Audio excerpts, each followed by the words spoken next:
अस्सलाम वालेकुम नाजरीन, एक और दिलचस्प कहानी के साथ आपकी खिदमत में हाजिर हैं। एक दिन अकबर बादशाह दरबार लगाए बैठा था कि एक हाथी के बेकाबू होकर छूट जाने से शोर-ओ-गुल मच गया।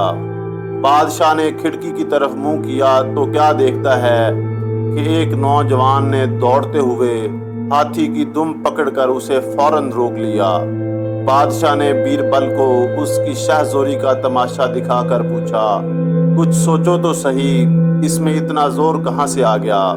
बीरबल ने अर्ज की, जहांपना, ये सिर्फ बेफिक्री का जोर है। बादशाह को वजीर की इस बात पर तअज्जुब हुआ कि बेफिक्री से इतनी कुव्वत क्यों कर आ गई है। बीरबल ने फौरन शहजोर जवान को दरबार में बुलवा कर कहा, जहांपना, तुम्हारी शहजोरी देखकर बहुत खुश हुए। आज से 1 रुपया रोज़ाना तुम्हें तनख्वाह मिला करेगी और काम सिर्फ ये है कि शहर के बाहर फलां खानकाह पर ठीक शाम के वक़्त चिराग जला आया करो। लेकिन याद रहे कि अगर एक दिन भी वक़्त से आगे पीछे गए तो फांसी दे दी जाएगी।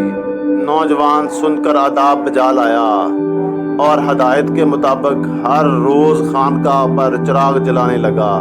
मगर थोड़े दिनों के बाद जब एक बैल छूट गया और नौजवान ने उसकी भी दुम पकड़नी चाहिए, तो बैल को ठहराने की जगह खुद ही दूर तक घिसटता हुआ चला गया और जब वो दुम छुड़ाकर भागा तो ये धम से ज़मीन पर आ गिरा।